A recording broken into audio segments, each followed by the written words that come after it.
오늘도 말씀을 통해 같이 함께 은혜를 나누도록 하겠습니다. 사무엘상 4장의 말씀은 엘리 제사장 시대에 블레셋과의 전쟁을 통해서 패배를 한 기록이 나옵니다. 블레셋과의 전쟁에서 이스라엘 백성들이 처참하게 패배를 합니다. 그 패배함과 동시에 언약궤를 블레셋에 빼앗기게 되었습니다. 언약궤는 다 아시죠? 하나님의 임재를 상징하는 언약궤를 빼앗기는 그런 수모를 겪게 되었습니다. 자, 그런 그 전쟁의 소식에 엘리 제사장, 그 당대의 최고의 지도자라고 볼 수 있습니다. 대제사장이면서 또 선지자이면서 그리고 왕과 같은 그런 절대 권력을 가진 종교 지도자라고 볼 수 있는데, 그 엘리 제사장의 두 아들이 전쟁터에서 죽었다는 소식을 듣게 됩니다. 그리고 언약궤도 빼앗겼다는 소식을 듣게 됩니다. 엘리 제사장이요, 의자에 앉아서 놀래서 뒤로 자빠졌는데 목뼈가 부러져서 그 자리에서 죽게 됩니다.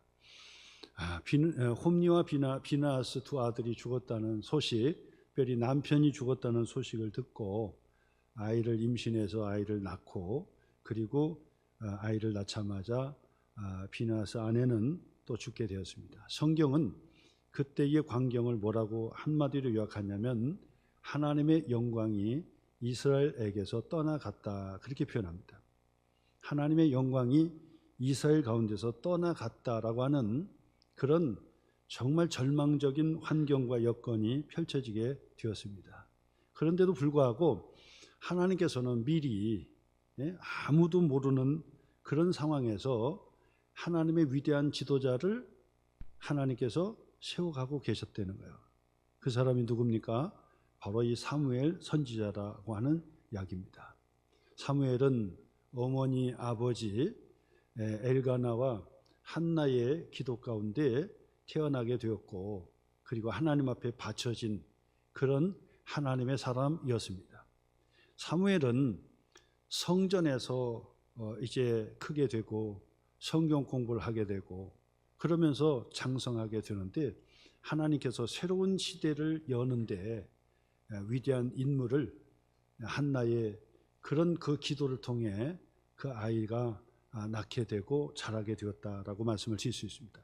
세상 사람들이 생각할 때는 절망이라고 하지만은 하나님은 또 다른 지도자를 숨겨두시고 미리 하나님께서 그 지도자를 숨겨두시고 자라게 하시고 결정적인 때에 하나님께서 세워주시는 것을 보게 돼요. 사람이 볼 때는 야, 이제 끝장났다 하는데 하나님은 새로운 인물을 통해서 새로운 시대를 열어간다라고 하는 것이죠. 그것이 바로 사사시대를 문 닫고 왕권 시대를 열었다고 말씀을 드릴 수 있습니다.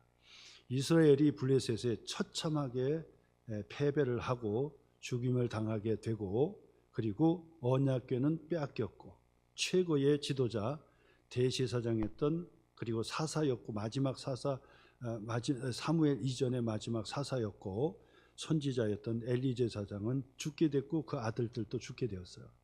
자, 근데 5장과 6장에 걸쳐서 이 긴 말씀은 무슨 말씀이냐면, 언약궤, 하나님이 임재를 상징하는 언약궤가 블레셋에 빡 뺏겼는데 그곳에서 이 언약궤 자체가 하나님께서 언약궤를 통해서 이방 땅 블레셋 땅에서 역사하셔가지고 어떤 일이 일어납니까? 그들의 신 다곤의 신전에 두었던 바로 이 언약궤로 인해서 이 다곤의 바로 이 목이 부러져 가지고 하나님의 언약궤 앞에 그냥 고개를 쳐박고 있었던 거예요. 그 다음날 아침에 제사장들, 이방의 제사장, 다곤 신전의 제사장들과 지도자들이 가서 보니까 끔찍한 사건이 일어났거든요. 야, 이거 어떻게 된 거냐? 다시 주섬주섬 비밀로 하고 이 다곤의 목을 잡아가지고 다시 원위치로 회복시켜 놨어요. 그랬더니 그 다음날도 그 머리가 떨어져 가지고 하나님의 언약궤 앞에 동댕이 쳐서 앞에 꼬꾸라져 있고, 그 다음에 두 손도 떨어져 가지고 방치되어 가지고 완전히 파괴가 된 거예요. 자, 그러니까 그들이 생각할 때 야, 이거 이상하다, 이상하다라고 했겠죠. 자, 그 이상하다고 했는데 바로 그 언약궤가 에베네셀에서 아스돗에 이뤘던 바로 신전의 도시에 있었던 바로 그 도시에 독한 종기의 재앙이 일어나기 시작합니다. 그래서 많은 사람들이 수근수근합니다. 야, 이거 조짐이 이상하다. 이게 뭐 때문에 그러냐? 우리가 지금 이스라엘을 이기고 승전가를 부르면서 막 기뻐하고 잔치하는데 도대체 이게 무슨 재앙이냐? 라고 보니까 여호와의 신 바로 언약궤를 우리가 갖고 와서 그런 거 아니냐? 혹시나 이게 불결하니까 다른 곳으로 한번 옮겨보자 해서 가드 지역으로 옮겨요. 이 가드는 지금의 가자지구 전쟁 아시죠? 하마스의 전쟁. 그 가드 지역으로 옮기자 그래서 그쪽으로 옮겼단 말이에요. 그랬더니 그곳에서도 독한 종기가 나고 막 그래서 완전 전염병으로 다 죽어 나자빠지는 거예요. 그러니까 야, 이거 이 언약궤를 뺏어갖고 왔기 때문에 그런가 보다 해가지고 에글론으로 갖다 보내려고 하니까 에글론 사람들은 그 소식을 들었고, 야, 그곳을 우리에게 갖고 오면 되느냐? 예? 우리에게 갖고 오면 되느냐? 우리도 여기에서 독한 종기가 전염병이 걸려서 다 죽게 되는 거 아니냐?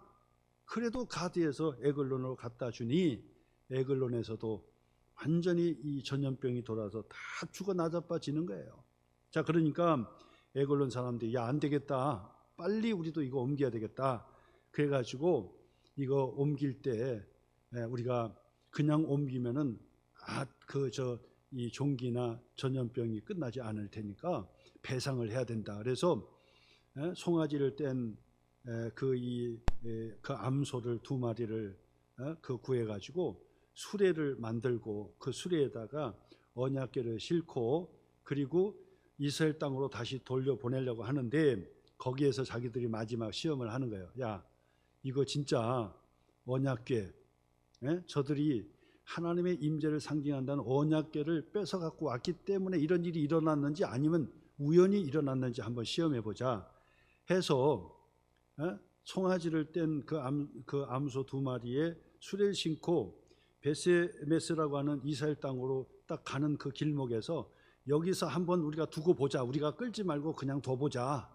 그래서 이 베세메스로 가는 이 소가 뒤로 돌아서 자기 새끼를 찾으려고 뒤로 온다든지 딴 길로 간다든지 그러면 우리가 전염병 얻은 거는 저 언약궤를 뺏어온 원인이 아니고 우연이 된 것이고, 만약에 자기의 이 송아지를 떼고 왔는데도 불구하고 송아지를 찾지 않고 베세메스로 직진해서 간다고 한다면 이거는 분명히 언약궤를 뺏어 갖고 온 바로 우리의 탓일 것이다. 그렇게 시험을 하려고 이 베세메스를 향하여 있는 소를 딱 풀어 놓으니까 그 수레가 어디로 가느냐? 베세메스로 곧장 가는데 좌로나 우로나 치우치지도 않고 울면서 소가 울면서 베세메스로 갔다는 얘기예요. 그것은 무엇을 의미하는 것이었습니까? 하나님께서 전적인 역사를 해주셨다는 얘기입니다. 하나님께서 하셨다는 것을 그들이 알게 되었던 거예요. 언약궤를 뺏어왔기 때문에 이런 일이 일어났다라고 생각했던 거죠. 그래서 베세메스로 갔는데 이스라엘 백성들이 막 난리가 난 거죠. 우리는 블레셋과의 전쟁에서 져가지고 패배를 해서 언약궤를 뺏었는데 우리가 가가지고 찾아온 것도 아니고 우리가 달라고 요청한 것도 아니고 우리가 가지고 힘쓴 것도 아닌데 언약궤는 제 발로 이스라엘 땅으로 되돌아왔단 말이에요. 하나님의 전적인 은혜였다는 겁니다. 하나님의 전적인 은혜. 베세메스의 소를 보면은 하나님의 전적인 은혜라는 사실을 깨닫게 되는 거예요. 여러분, 우리가 힘쓰지도 않았는데, 우리가 요청하지도 않았는데, 우리가 애를 쓰고 노력한 것도 아닌데 이 언약궤가 다시 이스라엘 땅으로 돌아온 것은 하나님의 전적인 은혜요, 바로 하나님의 사랑이었다는 사실이에요. 가만히 뒤돌아보면요, 우리가 하나님의 일을 위해서 열심히 했다고 하지만은 따지고 보면 하나님의 전적인 은혜요, 하나님의 축복이라는 사실을 깨닫게 해주는 말씀이라고 볼 수 있습니다. 그래서 이 베세메스에서 이스라엘 백성들이 너무 좋고 하다 보니까 하나님의 언약궤를 살펴보려고 쳐다봤는데 7명이 그 자리에서 완전히 죽게 됩니다. 하나님의 거룩한 언약궤가 제발로 돌아왔는데 그들이 이게 도대체 뭐냐, 호기심에 의해서 하나님을 섬기는데 호기심을 가지고 그 이 언약궤를 바라봤던 70명이 그 자리에서 죽게 되는 거예요. 그리고 나서 베세메스에 있던 언약궤는요, 기럇 여아림이라고 하는 바로 그 지역으로 옮기게 되고 아비나답의 집에 옮기게 되고 그의 아들 엘리아사를 구별해 가지고 하나님의 언약궤를 지키게 하는데 20년 동안 그곳에 기럇 여아림에서 20년 동안 언약궤가 거기에 머물러 있었고 20년 후에 우리가 잘 아는 이 다윗이 왕위로 세움받게 되고, 그리고 다윗이 바로 이 예루살렘의 수도를 점령을 해서 예루살렘의 수도를 정하고 그리고 왕궁을 짓고 성전을 지려고 하나님 앞에 소원하면서 언약궤를 바로 이 기럇 여아림에 있던 언약궤를 바로 예루살렘으로 옮기는 사건이 20년 만에 일어나게 되더라라고 하는 것입니다. 그래서 5장과 6장의 말씀은 하나님의 전적인 은혜, 거기에 그렇게 써놓으셔야 돼요. 우리가 노력하지 않았는데, 우리가 다시 찾아오려고 안 했는데도 불구하고 바로 언약궤가 제발로 하나님의 은혜로 되돌아왔다는 사실입니다. 이것이 바로 하나님의 전적인 은혜의 기록이라고 말씀을 드릴 수 있습니다. 자, 그러면서 20년이 지나지요. 20년이 지나요. 자, 그러면서 이 사무엘 시대가 되는데, 이 사무엘 시대에 어떤 하나님의 축복의 역사가 있었느냐, 어떤 축복이 있었느냐, 오늘 성경의 말씀 한번 다시 보겠습니다. 7장에 우리 12절 말씀부터 보죠. 어떤 축복이 있었냐, 사무엘이 다스리는 때에 어떤 복이 있었는지 보겠습니다. 12절 첫째는 무슨 복이냐, 사무엘이 돌을 취하여 미스바와 센 사이에 세워 이르되 여호와께서 여기까지 우리를 도우셨다 하고 그 이름을 에베네셀이라 하니라. 그래서 에베네셀 그 얘기는 도움의 돌이라 그런 뜻이거든요. 도와주시는 돌. 첫 번째 복이 뭐냐, 사무엘 시대 때는 하나님께서 도우셨다, 여기까지 도우셨다. 그래서 하나님의 복을 받으려면 옆에서 자꾸 도와주는 사람이 생겨야 돼요. 그게 참 복이에요. 세상살이를 우리 혼자 다 할 수 없잖아요. 근데 하나님께서 도울 사람을 그때마다 자꾸 붙여주는 거예요. 이게 복이에요. 이게 복. 참 그런 복을 만나야 돼요. 근데 어떤 사람은 자꾸 속이고 그 다음에 사기치는 사람이 자꾸 붙으면 이거 골치 아파요. 속이는 사람을 우리가 이길 수가 없어요. 작정하고 속이려고 들면 우리가 생각할 때 그러잖아요. 당신이 바보니까 다 사기 당하고 속아 넘어가지, 당신이 바보니까 그러지, 그러는데 안 그래요. 물론 우리가 지혜롭지 못하기 때문에 속고 그럴 수도 있지만은 주변에서 저 사람을 넘어뜨리고 속이려고 들면 안 넘어가는 사람이 없다는 사실을 아셔야 돼요. 그렇기 때문에 그것도 내가 마음대로 선택하고 내가 마음대로 할 수는 없지만은 하나님의 전적인 은혜로 어떤 사람이 붙어야 돼요? 자꾸 도와주는 사람이 붙어야 돼. 도와주는 사람. 그게 복이에요. 그게 복. 하나님께서 우리를 복 주실 때는 바로 그런 역사가 일어나는 거예요. 하나님께서 자꾸 도울 자를 붙여주는 거예요. 붙여주는 거예요. 무슨 계획을 한다든지 막 이래도 보면은 옆에서 다 도와주는 거예요. 야, 내가 금융 문제 해결해 줄게. 그리고 내가 어떤 문제는 내가 책임져 줄게. 그리고 내가 요것은 내가 이렇게 해줄게. 자꾸 도와주는 사람이 옆에 생기는 거예요. 근데 착각하지 마시고, 도와주는 사람이 사기칠 수도 있으니까 조심해야 되는데, 우리가 그것을 염두에 두지 않아도 하나님께서 자꾸 복을 주는 사람은 옆에서 에베네셀의 복이 있어요. 에베네셀. 도와주는 사람이 있어. 도와주는 사람이 자꾸 도와줘요. 그것도 돈도 안 받고 막 도와줘. 돈도 안 받아요. 고맙다고 해도 그렇게 생각하지 마라. 내가 다 알아서 하는 거니까 그런 부담 갖지 말라고 하면서 자꾸 도와줘요. 마치 이 까마귀를 통해서 하나님의 사람을 먹이고 마시우게 하고 막 이래 해주잖아요. 그런 것처럼 그때마다 돕는 사람이 자꾸 생기는 거예요. 자꾸 생겨. 그게 하나님의 복입니다. 하나님의 축복이에요. 그래서 정말 이 돈 문제도 떨어질 때 되면 누가 그냥 탁탁 주시고 다 이게 해결해 주는 거예요. 에베네스의 복일입니다. 에베네스의 복이요. 사무엘 시대 때 바로 이 블레셋과의 전쟁에서 다 망가뜨려졌는데 사무엘 시대를 지나면서 하나님께서 이스라엘을 어떻게 해요? 복을 주셨는데 어떤 복을 주셨다고요? 에베네셀의 복이다. 여기까지 우리를 도와주셨어요. 항상 도와주는 사람이 옆에서 계속 있는 거예요. 도와주는 사람이. 이것이 첫째 복이에요. 첫째 복. 그 다음에 두 번째 복은 뭐냐? 두 번째는요, 그거 보세요. 13절 말씀 보니까 이에 블레셋 사람들이 굴복하여 다시는 이스라엘 지역 안에 들어오지 못하였으며 여호와의 손이 사무엘이 사는 날 동안에 블레셋 사람을 막으심에 그랬다고요. 막으심에. 두 번째 복은 뭐냐면 블레셋과 같은 영적인 그런 못된 사건이나 못된 일이나 못된 사람들을 옆에서 자꾸 여호와의 손이 자꾸 막아주는 거예요. 환난을 막아주고 어려움도 막아주고 막아주시는 하나님의 축복이 있어. 다 막아주는 거예요. 바람이 불면 바람도 막아주고 파도가 치면 파도도 막아주고 어려움이 있으면 그것도 탁 앞장서서 여호와의 손이 탁탁 막아주시는 거예요. 어느 순간 같은 경우는 아차 하고 뒤를 돌아보잖아요.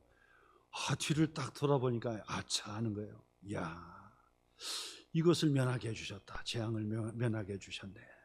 지나고 나 딱 돌아보면 아주 그냥 한 뼘 차이도 안 나는 거예요. 아주 조금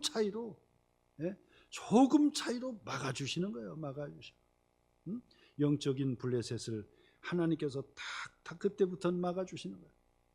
사무엘 시대에 막아주는 거예요. 환난도 막아주고 어려움도 막아주고 돈 나갈 것도 막아주고 그리고 또 여러 가지 어려운 문제들도 탁탁 막아주는 거예요. 막아줘. 그런 복이 있어야 됩니다. 그것은 어거지로 되는 게 아니에요. 하나님의 전적인 은혜로 참 그래 되는 거예요. 그래 되는 거예요. 다 막아주는 거예요. 막아주는 축복이에요. 그 다음에 세 번째 복을 한번 보겠습니다. 그 다음에 14절 말씀부터 보니까 14절 블레셋 사람들이 이스라엘에게서 빼앗았던 성읍이 에골론부터 가드까지 이스라엘에게 뭐 했다고요? 회복됐다. 회복해 주시는 복이에요. 회복해 주시는 복. 그동안 재정적으로 손해를 많이 봤는데 하나님께서 이제는 딱 회복시켜 주는 거예요. 더 많은 것으로 풍성한 것으로 딱 채워주시는 거예요. 어려운 건강의 문제도 있었지만 회복시켜 주시고 경제적으로 어려움이 있었지만 회복시켜 주시고 그리고 어려운 문제들도 그거 다 네 다시 회복해 주시는 거다. 회복의 복입니다. 이것도 우리가 힘쓰고 애쓴다고 다 되면 얼마나 좋겠어요. 근데 힘쓰고 애쓴다고 되는 것이 아니라 하나님의 전적인 은혜에 회복시켜 주시는 거예요. 다 회복시켜 주시는 거예요. 그래 네가 고생을 많았다. 물질적으로 손해도 많았지 내가 채워줄게 하고 채워주시는 거다. 회복해 주시는 거예요. 이것도 어거지로 되지 못해요. 하나님께서 다 회복시켜 주시는 거예요. 야 그래 네가 헌신 많이 했지, 네가 수고 많이 했지, 내가 갚아주마. 하나님이 갚아주신다는 거야. 그래서 주 안에서의 수고가 헛되지 아니하다. 주 안에서의 수고가 절대 헛된 것이 아니에요. 희생하고 헌신하고 흩어구제하는 것 같았는데 하나님이 더 채워주시는 거예요. 회복해 주시는 거예요. 더 풍성하게 회복해 주시는 거예요. 그것의 회복의 복입니다. 여러분, 하나님 앞에 믿음으로 다 카트터 구제했는데도 막 채워주시는 거예요. 채워주셔. 예?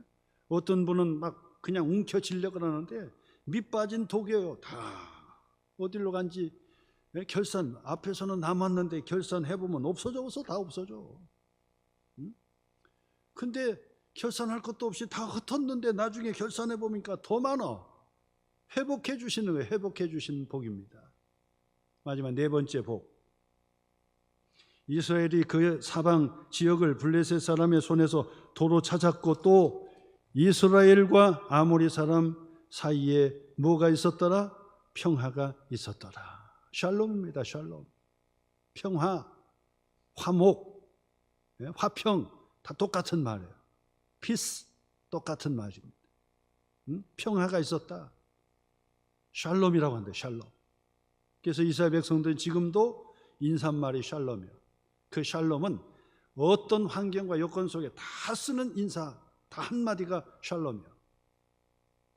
그 샬롬은 결혼식 때도 샬롬, 장례식장에 가서도 샬롬, 어려운 환경 속에 있는 사람도 샬롬, 기쁨의 잔치가 있는 집도 가서 샬롬.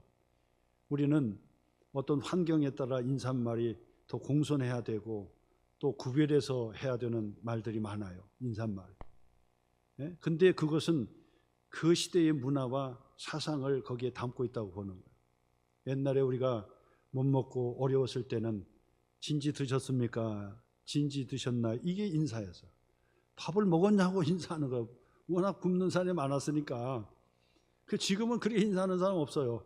인사할 때 예, 진지 드셨습니까? 밥 드셨습니까? 이런 얘기 하는 사람 없어요. 안녕하시냐고, 안녕하시고 건강하십니까? 이렇게 물어보잖아요. 그 문화를 드러낸다고 보는 거예요. 이스라엘 백성들은 그때나 지금이나 계속해서 인사가 뭐냐면 가장 중요한 것은 평화라는 거예요. 평화. 왜?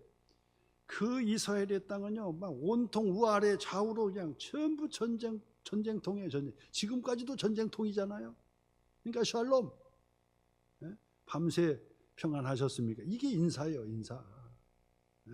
진지 드셨습니까? 인사가 아니라 평안하셨습니까? 샬롬 한단 말이에요. 근데 그 샬롬은요, 뭐냐면 마음의 평강과 마음의 평안도 다 포함되는 인사예요. 여러분, 우리가 정말 행복해지는 것이 뭐지요? 그것은 마음의 평안을 얻는 거예요. 돈이 많다고 평안해지는 것이 아니에요. 돈이 많은데 잠 못 자고 그러면 안 돼요. 돈이 있어서 좋은 침대는 사지만은 잠을 잘 수는 없다 그 말. 그것은 평안이 있어야 돼. 마음의 평안이. 근데 그 평안은 누가 주냐? 하나님이 주시는 거예요. 우리 마음은요, 항상 두려움의 문제, 염려, 근심의 문제예요. 그건 마귀가 가져다 주는 것입니다. 염려하고 근심하고 불안해하고 두려워하는 마음, 하나님이 주시는 마음이 아니에요. 하나님이 주시는 마음은 마음의 평안을 주시는 거예요. 평안. 근데 네 번째 복이 뭡니까? 평화의 복이에요. 마음이 평안한 거예요. 그냥 머리 맞대고 그냥 평안하게 잠을 자는 거예요. 사무엘 시대에 바로 이 평화의 복을 허락해 주셨다. 네 가지 복이요. 이 네 가지 복을 받아야 돼요. 첫째 뭐라고요? 도와주시는 복. 에베네셀의 복이죠. 옆에서 여기까지. 그때마다 자꾸 도와주는 사람이, 내가 뭐 찾아가는 것도 아닌데 자꾸 찾아오는 사람이 있어야 돼. 도와주는 사람이 있어야 돼. 내가 해결해 줄게. 내가 도와줄게. 내가 한번 해서 자꾸 나서는 거예요. 그 복이에요. 그 다음에는 어려운 환난과 이것을 자꾸 막아주는 복이에요. 여호와의 손, 천군 천사가 탁 막아주는 거예요. 어려움이 있을 때 딱 막아주고, 또 어떤 환경에서도 딱 막아주는 거예요. 그 다음에 다 회복해 주는 거예요. 다 갚아주고 회복해 주는 복. 그 다음에 네 번째로는 마음의 평안을 가지고 화목한 복이 있어야 돼요. 마음 평안해야 행복한 것이, 뭐 좋은 집에 돈을 쌓아놓고 있어도 그건 행복한 게 아니에요. 마음이 다 편해야 돼요. 초가삼간도 마음이 평안해가지고 살면 그게 행복 아닙니까? 그처럼 우리에게 바로 그 평안한 복이 있어야 돼요. 평안한 복이. 자, 그러면 이제 돌아갑니다. 앞으로 다시 돌아가서 이 네 가지 복은 어떻게 왔을까? 네 가지 복은 어떻게 온 것일까? 어떤 역사가 있는가? 그거 살펴보려고 그래요. 어떻게 복이 왔는가? 첫 번째, 네 가지 복이 우리에게 임하려면 어떻게 사무엘 시대 때 어떻게 했길래 네 가지 복이 왔느냐? 첫째는 뭐냐면 하나님의 전적인 은혜를 사모하는 마음이 있어야 되겠다. 사모하는 마음. 하나님의 은혜를 뭐하는 마음? 사모하는 마음이 있어야 된다는 거예요. 오늘 성경 2절 말씀 보세요. 2절. 괴가 기럇 여아림에 들어간 날부터 20년 동안 오래 있은지라 이스라엘 온 족속이 어떻게 했다고요? 어떻게 했다고? 여호와를 사모했다. 어떤 여호와요? 은혜를 베풀어 주시는. 은혜를 베풀어 주신 여호와를 뭐 했기 때문에? 사모했기 때문에. 거기 표시하세요. 여호와를 사모했기 때문에. 어떤 여호와? 하나님? 은혜를 베풀기를 좋아하셔서 언약궤를 하나님의 손으로 이방 땅에서 하나님께서 다 전염병으로 그들 다 쓸어버린 거예요. 그리고 이스라엘로 다시 회복해 주시는 에베네셀이요, 그리고 회복의 복이요, 샬롬의 복이요, 그렇게 해결해 주신 거예요. 어떻게 했더니 바로 20년 동안 은혜의 하나님 여호와를 뭐 했더니요? 사모했더니. 사모해야 돼요. 그래서 여러분 반드시 이거 회복해 하셔야 돼요. 하나님을 사랑하는 마음도 회복해 주시고 예배 드리는 마음도 회복해 주시고, 그리고 하나님을 기뻐해서 헌신하는 마음도 자꾸 회복해 주셔야 돼요. 사모해야 됩니다. 예배를 사모하고 기도하는 것도 사모하고 은혜 받는 자리도 사모하고 자꾸 사모해야 돼요. 그래야 하나님의 은혜가 임하는 거예요. 사모하지 않으면 성령 하나님도 우리가 사모하지 않고 마음에 자꾸 그 마음에 받아들이지 않으면 성령 하나님의 역사가 없어요. 그러니까 사모해야 돼. 사모. 여호와 하나님을 사모하고 예배를 사모하고 기도의 자리를 사모하고 헌신의 자리를 사모하고, 자꾸 사모하셔야 돼. 하나님께서 내게 베풀어 주시는 은혜의 자리를 자꾸 사모하셔야 돼. 사모. 그래야 회복해 주시고, 그래야 어려움도 막아주시고, 그리고 도울 자를 자꾸 보내주시고, 마음의 평강도 주시고, 마음의 위로를 주시고, 마음의 화목함을 우리에게 허락해 주신다. 그 말. 여호와를 사모하라. 은혜의 하나님을 사모하라. 예배를 사모하시길 바라요. 기도의 자리를 사모하시기를 바라요. 헌신의 자리 자꾸 뛰어서 빠지지 마세요. 헌신의 자리. 하나님 앞에 헌신하는 그 자리, 하나님을 사모하기 때문에 빼앗기지 말고 자꾸 그 자리를 차지하고 가보세요. 여호와를 사모하는 자리를 바로 이 회복하시고 그 여호와를 사모하라 그 말이에요. 두 번째는 사무엘의 설교에 순종했다는 얘기예요. 기가 막힙니다. 20년 동안 이스라엘 백성들은요, 블레셋에 의해서 처참하게 빼앗기고 완전 수탈을 당하고 어려움을 당했잖아요. 근데 사무엘 시대 때는 이런 네 가지 축복을 받은 이유가 뭐냐? 도울 자가 자꾸 나타나고, 그리고 어려움은 막아주고, 그리고 다 보상해주고 회복해주시고, 이런 복이 어디에서 왔느냐? 하나님의 말씀에 순종했다는 거예요. 순종. 오늘 3절 4절입니다. 사무엘이 이스라엘 온 족속에게 말하여 이르되, 그 표시하자, 말하여 이르되 설교입니다. 사무엘의 설교입니다. 사무엘의 설교예요. 뭐라고 설교했습니까? 만일 너희가 전심은 전 마음을 얘기하는 겁니다. 우리의 전 마음을, 온 마음을 여호와께 돌아오려거든 이방신들과 아스타롯을 너희 중에서 제거하고 너의 마음을 여호와께로 향하여 그만을 섬기라. 여호와 하나님만을 섬기라. 그리하면 너희를 블레셋 사람의 손에서 건져내시리라. 설교입니다. 설교입니다.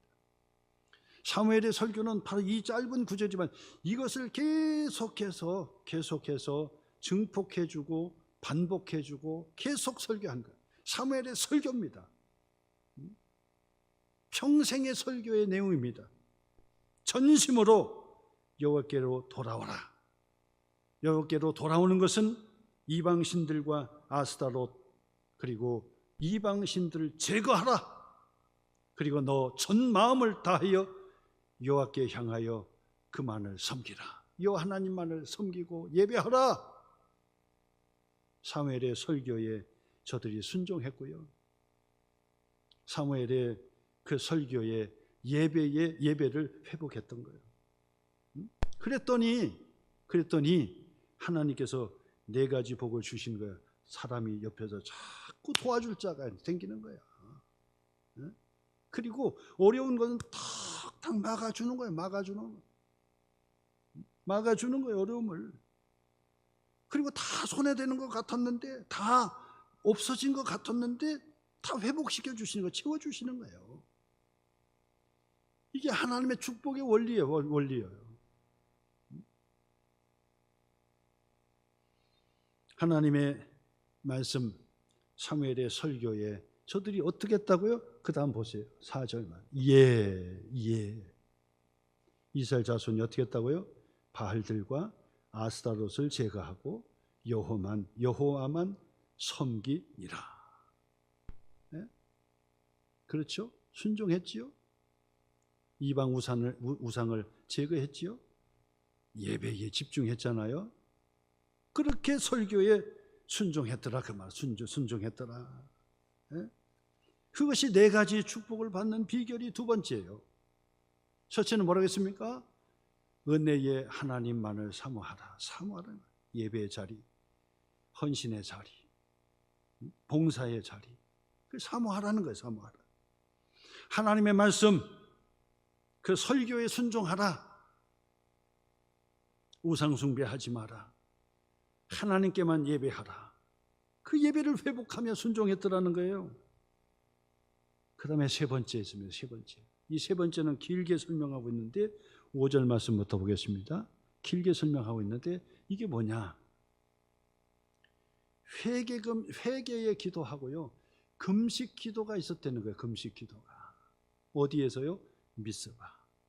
그래서 지금까지 이 여호수아와 사사시대까지 이런 성회가 없었어요. 이 성회가.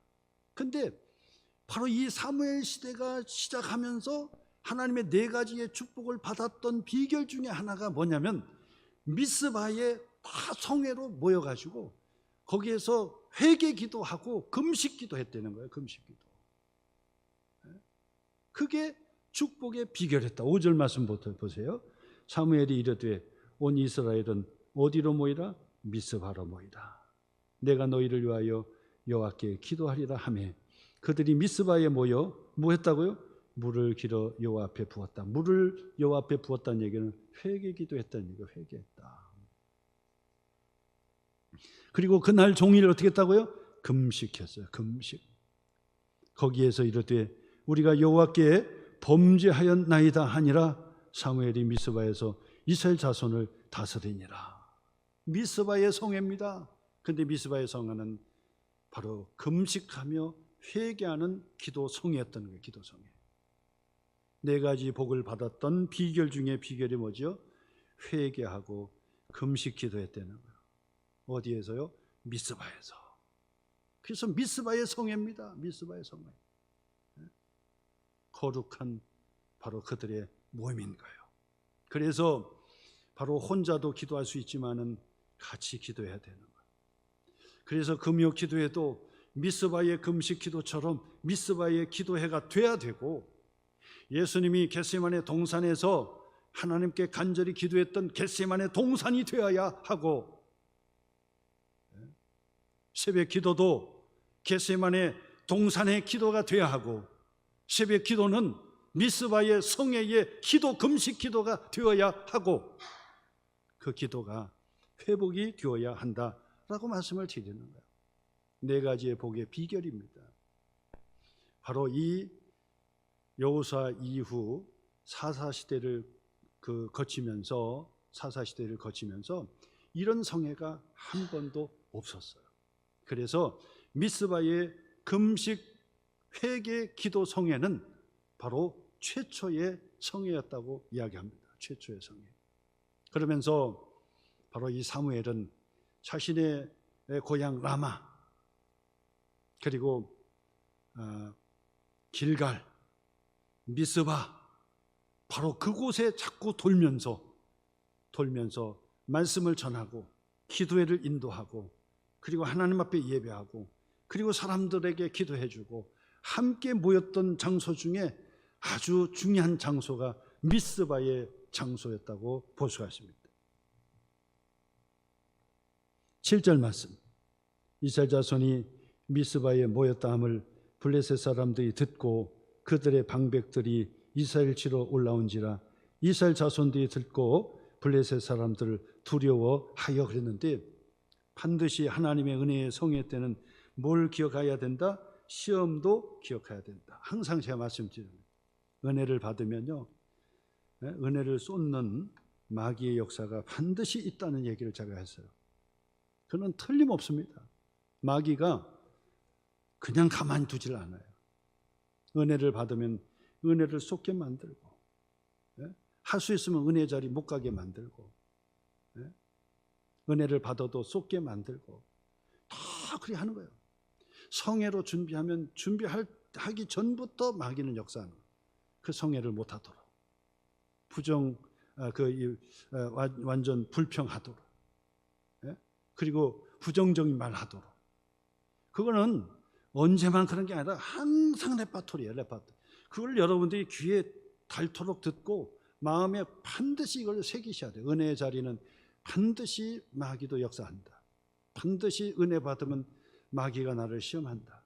내가 은혜로 쓰면 마귀는 넘어뜨리려고 작정하고 기다린다. 반드시 이것을 항상 이 사사시대 때는 쳇바퀴 돌아서 쳇바퀴, 이것이 계속 반복됐던 거예요. 근데 계속 반복됐는데도 불구하고 이것이 뭐의 문제인지를 몰랐다는 거예요. 머리가 좋은 사람은요, 반복되는 바로 이 스케줄을 벌써 딱 보는 거예요. 그걸 보는 거예요. 계속 보다 보면 이게 어떻게 반복이 되는지를 볼 수 있어야 된다. 그게 머리예요. 항상 반복이 되는데도 자꾸 계속 실수하는 것을 계속 실수하고, 그리고 실패하는 것을 계속 실패하고, 이러면 머리를 쓰지 않는 거고 생각을 깊이 안 하는 거잖아요. 우리 권사님이 이 화분을 2개를 딱 갖다 놨는데 저한테 그러는 거예요. 권사님, 목사님, 제가 가만히 관찰해 보니까 이쪽에 있는 화분은 조금 덜 상하고 이쪽에 있는 화분은 조금 더 상합니다. 그것은 이 온풍기나 뭐 때문에 영향이 될 수가 있어요. 햇빛이 있으면 햇빛에 영향을 될 수 있는데 똑같은 장소인 것 같은데도 이쪽하고 이쪽하고 다릅니다. 저도 그걸 봤거든요. 계속 보니까 이쪽이 좀 괜찮아. 그러니까 권사님이 나한테 그러니까, 목사님, 나중에는 요거 반대로 이렇게 옮겨 놓기도 하고 이렇게 한번 하면은 좋을 것 같습니다. 반복이 될 때 어떻게 해서 반복이 되는지를 자꾸 분석하는 것이 머리잖아요. 사사시대에 뱅글뱅글 돌았는데 왜 뱅글뱅글 돌았는지를 몰랐던 거야, 이게. 근데 왜 뱅글뱅글 도는지를 알면, 이거구나. 은혜의 자리는 반드시 마귀가 오는구나. 내가 은혜를 받으면 쏟게 만들고, 은혜로 세우면 엎어지게 만들고, 반드시 이게 오는구나. 여러분 보세요. 지금 미스바에 기도로 모이고 성회로 모이니까 어떤 일이 있습니까? 블레셋이 큰일 났다. 왜? 두려운 거예요. 두려워서 이거 안 되겠다. 전쟁 채비 다 해라. 그리고 나서 이스라엘과 전쟁 한판 또 붙는 거예요. 그랬는데 사무엘과 이스라엘 백성들은 금식하면서 기도했잖아요. 저들에게 팔 한 번 당겨보지도 않았어요. 저들에게 칼도 휘둘르지도 않고 창도 한 번 던져보지도 않았어요. 어떤 결과 있는 줄 압니까? 큰 우박이 내려서 블레셋을 완전히 초토화시켰는데 블레셋에 빼앗겼던 것 다시 회복되었고요. 그리고 블레셋은 그때부터 다시는 사무엘 사는 날 동안 그들이 침입해 오는 것은 어림 반푼이도 없었던 거예요. 할 수가 없었던 거예요. 하나님께서 보상해 주신 것입니다. 회복해 주신 것입니다. 하나님께서 바로 이 문제를 해결해 주신 거예요. 네? 그래서 사무엘과 이스라엘 백성들, 사무엘이 딱 서니까 다람쥐 쳇바퀴가 안 도는 거예요. 사사시대는요 다람쥐 쳇바퀴 돌았다니까 계속해서. 근데 사무엘 시대 때는 이게 다람쥐 쳇바퀴를 안 도는 거예요. 왜?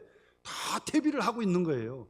은혜의 자리, 성회의 자리, 기도의 자리, 금식하며 하나님 앞에 작정하는 자리, 그 자리는 반드시 시험이 온다.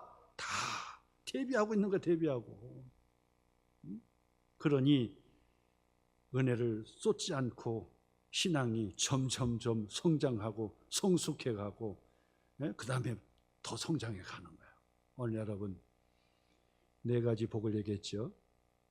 4가지 복. 다시 한번 우리가 기억했으면 좋겠어요. 4가지 복. 에베네셀의 복이에요. 옆에서 자꾸 나는 생각 안 하는데 자꾸 옆에서 도와주는 사람이 나타나는 거예요. 그리고 2번째 복은요, 그냥 막아주는 거야. 어려운 일은 탁탁 미리 막아주는 거야. 다 막아주시는 거예요. 그리고 지금 당장은 손해보는 것 같았는데 다 회복시켜 주시고 채워주시는 거야. 다 채워주셔. 회복해 주시는 거야. 그 다음엔요, 어떤 환경과 여건 속에서도 마음이 평안한 최고의 복입니다. 마음의 평안의 복이 최고예요. 돈이 많아서 호텔처럼 그런 그 침대에 누웠다고 해서 마음 평안함이 오는 게 아니에요. 하나님께서 마음의 평안을 주십니다. 마음의 평안. 내 영혼 평안해. 내 영혼 평안해. 주님께서 주시는 평안이 오는 거예요. 마음의 평안이 오는 거예요. 이 복이 어디서 옵니까? 3가지 제가 말씀드렸어요. 은혜의 하나님을 사모하라. 예배의 자리에 사모하라. 기도의 자리에 사모하라. 봉사하고 구지른 일에 사모하라. 우리 소망교회는 그런 사모하는 사람들이 많아요. 교회의 청소의 자리, 헌신의 자리, 함께하는 것을 보니까 너무 감사하죠. 그걸 사모하라. 그 다음에는 사무엘의 설교의 말씀 앞에 바로 이 중심이 되는 20년 동안의 이 사무엘의 이 설교는 다 전심으로 주님께로 돌아오라. 그러려면 우상을 제거하라. 악을 멀리해라. 하나님께만 예배를 드려라. 예배를 회복하라. 그 우상 숭배하지 않고, 그리고 예배를 자꾸 회복해 가고, 그리고 하나님의 말씀 앞에 순종하며 사는 거예요. 4가지 복을 주시는 거예요. 거기다가 미스바에 모여가지고 우리가 회개하자. 금식하며 기도하자. 미스바에 금식하며 기도했어요. 그랬더니 그 성회를 하면서 반드시 마귀가 온다. 마귀가 시험 온다. 넘어지지 말고 속지 말고 반드시 영적으로 이겨내야 되겠다. 그랬더니 블레셋이 무기를 들고 진지를 구축하고 다시 한 번 붙자고 온 거예요. 창 하나 던져보지도 않았어요. 화살 하나 땡겨보지도 않았어요. 칼 휘둘릴 것도 없어요. 하나님께서 큰 우박을 내려가지고 그냥 초토화시켜가지고 그냥 다 도망가 버리고 전쟁은 크게 이스라엘이 승리하고 끝났다는 사실이에요. 여기까지 도우시는 에베네셀 하나님이 다 도우시는 거예요. 우박을 내리는 것도 하나님께서 도와주시는 거예요. 전쟁의 위기에도 다 막아주시는 거예요. 그리고 손해됐던 거, 블레셋에게 빼앗겼던 거 다 회복시켜 주신 거예요. 회복해 주. 그리고 마음의 평안한 마음으로 살 수 있게 해주셨다. 오늘 이 세 가지 다시 한번 마음에 새기셔서 오늘도 네 가지의 복이 있기를 주님의 이름으로 축원합니다.